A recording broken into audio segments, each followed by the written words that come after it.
Hello guys, welcome back to my channel. तो आज की वीडियो में हम साइकोलॉजी, एजुकेशनल साइकोलॉजी व इंटेलिजेंस के बारे में पढ़ेंगे। तो हम साइकोलॉजी से शुरू करते हैं। सबसे पहले हमें पता होना चाहिए कि साइकोलॉजी क्या होती है, ठीक है। तो psychology is the scientific study of the mind and behaviour, exploring how biological, social, and environmental factors shape thoughts, emotions, and action. Okay, अब हिंदी में हम इसे पढ़ते हैं। यह मन और व्यवहार का वैज्ञानिक अध्ययन है जो यह समझने की कोशिश करता है कि लोग कैसे सोचते हैं, महसूस करते हैं और कार्य करते हैं, ठीक है।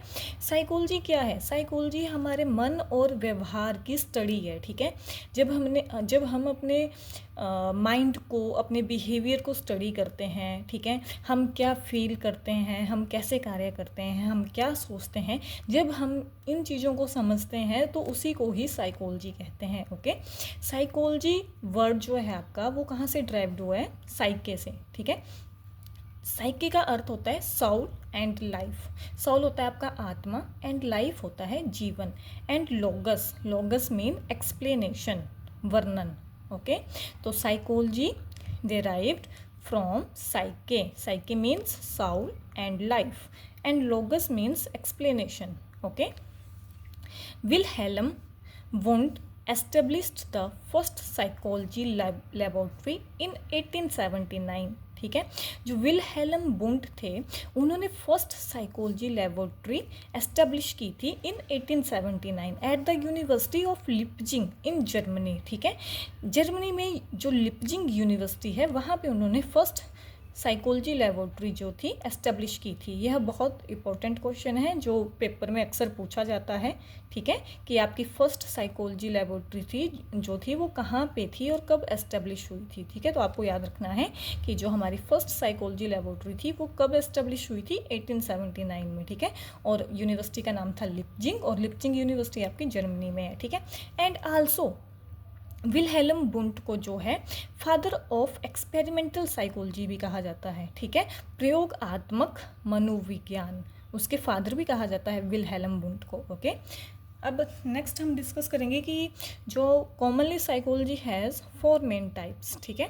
जो साइकोलॉजी है उसके 4 मेन टाइप्स होते हैं।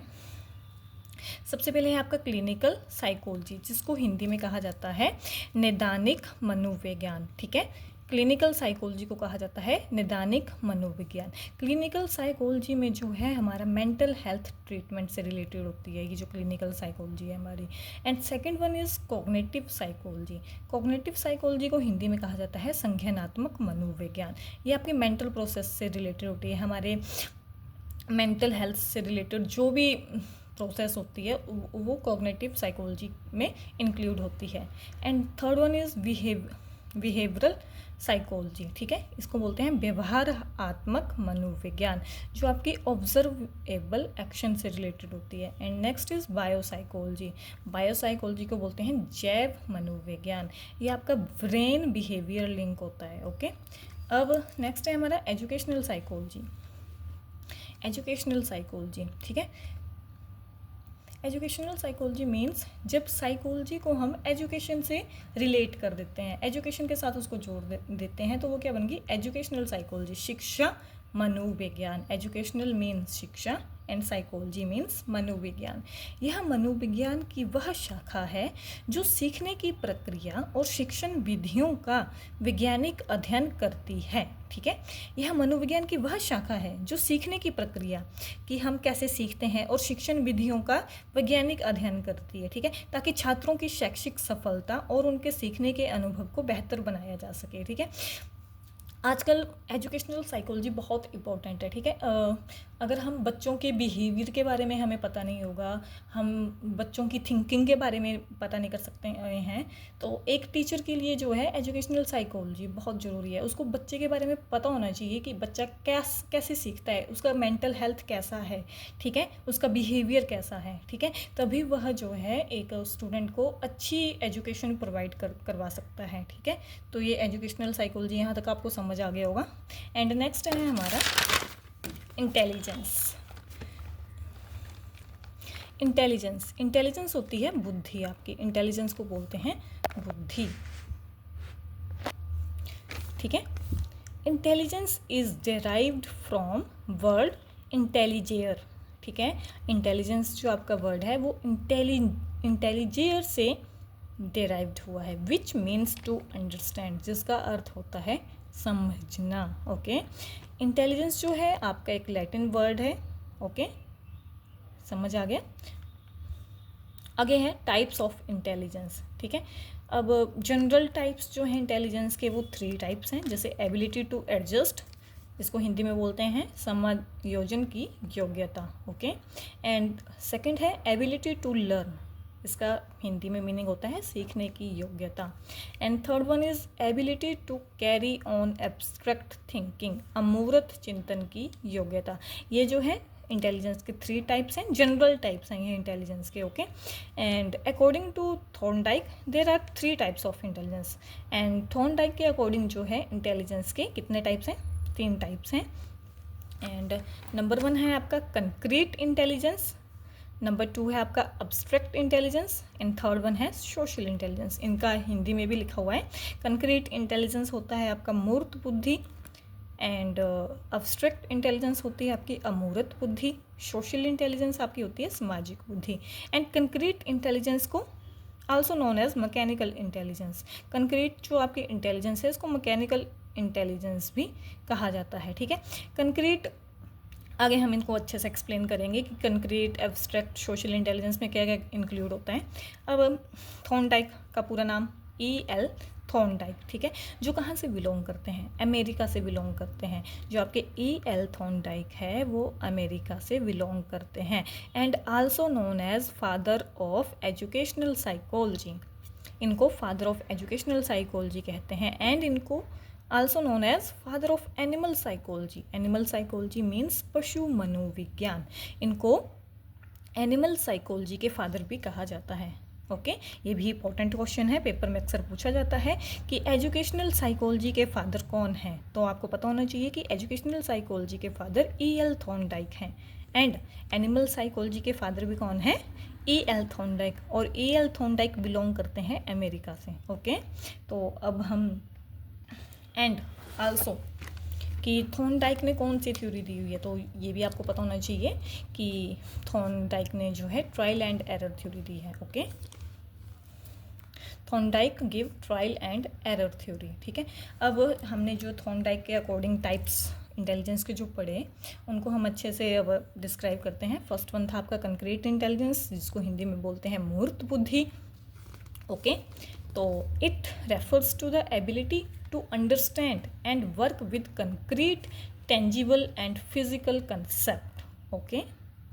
It is also known as motor intelligence, okay. Motor intelligence तो आपको पता ही है कि मोटर इंटेलिजेंस क्या होती है। मोटर इंटेलिजेंस होती है जब हम अपने ऑर्गन्स का यूज़ करते हैं, जैसे हम अपने हाथों का यूज़ करते हैं, हम अपने पैरों का यूज़ करते हैं, ठीक है, तो उसको क्या कहते हैं, मोटर इंटेलिजेंस कहते हैं। अब हिंदी में देखिए, मूर्त बुद्धि से अभिप्राय है जो चीज़ें हमारे सामने होती हैं।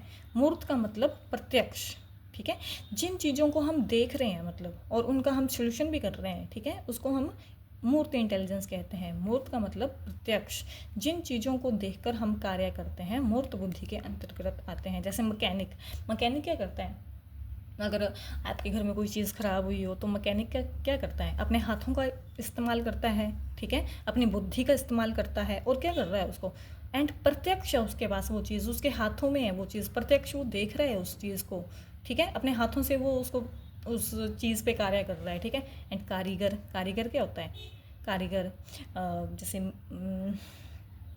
कुछ भी चीज़ बनानी हो उसको तो वो अपने हाथों का इस्तेमाल करता है, अपने इंटेलिजेंस का प्रयोग करता है। ये सब क्या है, मूर्त बुद्धि के उदाहरण है, okay.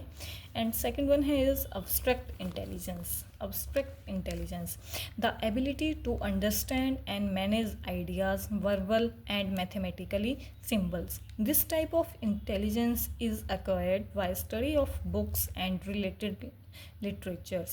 Mostly good teachers, lawyers, philosophers, doctor have this type of intelligence, okay. आपको वैसे समझ आई कि ये होगा कि अब्स्ट्रैक्ट इंटेलिजेंस क्या होती है। जैसे अमूर्त बुद्धि से अभिप्राय है जो बुद्धि हमें दिखाई नहीं देती है, जो भावना और विचारों से संबंधित होती है, ठीक है। जैसे एक टीचर है, टीचर क्या कर रहा है, मतलब वो बच्चों को टच थोड़ी नहीं कर रहा है, या बच्चों को ज़रूरी थोड़ी है कि वो बच्चों को टच करेगा, वो तभी बच्चों को स्टडी प्रोवाइड करवा सकता है, ठीक है। वो क्या होती है आपकी अब्स्ट्रैक्ट इंटेलिजेंस जो होती है आपकी, वो वर्बल होती है, ठीक है, या कुछ सिंबल्स के अकॉर्डिंग होती है, ये स्टडी ऑफ बुक्स होती है, ठीक है। जैसे डॉक्टर हो गया, अब डॉक्टर क्या है, वो भी अपने इंटेलिजेंस के अकॉर्डिंग जो है पेशेंट को ट्रीट करता है, ओके। तो ये सब क्या है, अब्स्ट्रैक्ट इंटेलिजेंस के एग्जाम्पल है, okay. And third one is social intelligence, okay. It is the capacity to effectively understand, navigate and manage complex interpersonal relationship and social environments, originally proposed by Edward Thorndike in 1920, okay.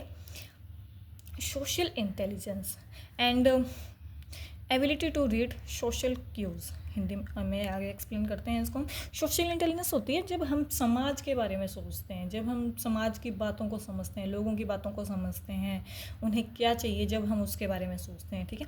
And it is very important कि जो social intelligence है आपकी वो कब proposed हुई थी, 1920 में, okay. Edward Thorndike ने 1920 में सोशल इंटेलिजेंस प्रपोज्ड की थी, okay. And ability to social cues मतलब समाज के चीज़ों को समझना, समाज की जो मुद्दे हैं उनको समझना, उनको पढ़ना, उनके उसमें कार्य करना, उसको हम सोशल इंटेलिजेंस कहते हैं, ठीक है। अभी हिंदी में डिस्कस करते हैं इसको। जैसे देखिए, सामाजिक बुद्धि से अभिप्राय जो समाज सेवी होते हैं, ओके, जो समाज के लिए कार्य करते हैं, जैसे नेता, व्यवसायी, समाज सेवी, अध्यापक इत्यादि।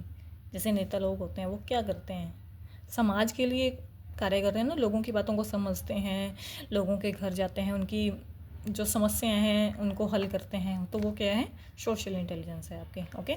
तो ये था थॉर्नडाइक के अकॉर्डिंग, ठीक है। थॉर्नडाइक के अकॉर्डिंग कितनी इंटेलिजेंस है, 3 इंटेलिजेंस है, कौन कौन सी थी, ठीक है। थॉर्नडाइक के अकॉर्डिंग कौन सी थी, concrete, abstract and social intelligence. अब नेक्स्ट हम डिस्कस करेंगे according to R B Cattell, okay. R B Cattell, तो आरबी कैटल जो हैं उन्होंने इंटेलिजेंस 2 टाइप्स की बताई है, ठीक है। आरबी कैटल के बारे में इतना डिटेल से डिस्क्राइब नहीं किया गया है, ना इसके बारे में ज़्यादा पूछा जाता है, तो जो इसके बारे में मेन चीज़ें हैं वो मैं यहाँ पे डिस्क्राइब कर रही हूँ। तो जो आरबी कैटल हैं उनके अकॉर्डिंग इंटेलिजेंस 2 टाइप्स की है, ठीक है। And fluid intelligence and crystallised intelligence. Fluid, आपको फ्लूइड वर्ड से ही समझ आ रहा होगा कि इसका क्या अर्थ होता है, इसका अर्थ होता है द्रव्य या तरल बुद्धि, ओके। एंड क्रिस्टलाइज्ड इंटेलिजेंस का अर्थ होता है ठोस बुद्धि, ओके। तो जो फ्लूइड इंटेलिजेंस होता है इसके अकॉर्डिंग आता है कि the ability to solve problem on the basis of abstract thinking. तो अब्स्ट्रैक्ट थिंकिंग हमने अभी पढ़ा कि अब्स्ट्रैक्ट थिंकिंग क्या होता है, जब हम चीज़ों को कैसे सॉल्व करते हैं, अपनी इंटेलिजेंस वर्बल सॉल्व करते हैं तब, तो वो फ्लूइड इंटेलिजेंस के अकॉर्डिंग आती है। एंड क्रिस्टलाइज्ड इंटेलिजेंस होती है ability to solve problem on the basis of past experience. जब हम अपने पास्ट एक्सपीरियंस के अकॉर्डिंग जो है प्रॉब्लम्स को सॉल्व करते हैं तो उसको क्रिस्टलाइज्ड इंटेलिजेंस कहते हैं, ठीक है। एंड देखिए, fluid intelligence decrease with increasing age. जो आपकी फ्लूइड इंटेलिजेंस है वो क्या होती रहती है, जैसे हमारी एज इंक्रीज करती रहती है वैसे वो क्या होती रहती है, डिक्रीज होती रहती है, ठीक है, जो फ्लूइड इंटेलिजेंस होती है। And crystallised intelligence increase with increasing age. For example देखिए, जैसे जब बंदा अपने किसी एक्सपीरियंस से कुछ सीखता है ना, तो वो क्या होता है, वो कुछ ना कुछ सीखता रहता है उस चीज़ से, और वो कभी उसको भूलता नहीं है। जब वो अपने पास्ट एक्सपीरियंस से किसी प्रॉब्लम को सॉल्व करता है, ठीक है, वो इंक्रीज होती रहती है। जैसे बोलते हैं ना, हमारे बुजुर्ग ही होते हैं तो वो बोलते हैं कि हमने तुमसे ज़्यादा ज़िंदगी देखी हुई है, ठीक है। तो मतलब वो उन्होंने बहुत ऐसे एक्सपीरियंस अपनी लाइफ में देखे हुए हैं या उनको यूज़ किया हुआ है, ठीक है, जो इंक्रीज़ करती रहती है, मतलब टाइम टू टाइम, एज के अकॉर्डिंग वो इंक्रीज़ करती रहती है, जबकि जो फ्लूइड इंटेलिजेंस है वो डिक्रीज़ करती रहती है अकॉर्डिंग, जब मतलब इंक्रीजिंग एज होती है तो वो डिक्रीज़ करती रहती है, जबकि क्रिस्टलाइज इंटेलिजेंस आपकी इंक्रीज़ करती रहती है इंक्रीजिंग एज के अकॉर्डिंग। ओके, तो आज की वीडियो में इतना ही। कल हम थ्योरीज ऑफ इंटेलिजेंस पढ़ेंगे, ठीक है। 10 थ्योरीज हैं, 10 थ्योरीज में से जितनी थ्योरीज हमसे कंप्लीट होगी उतनी हम करेंगे। Okay, thank you and subscribe for more information.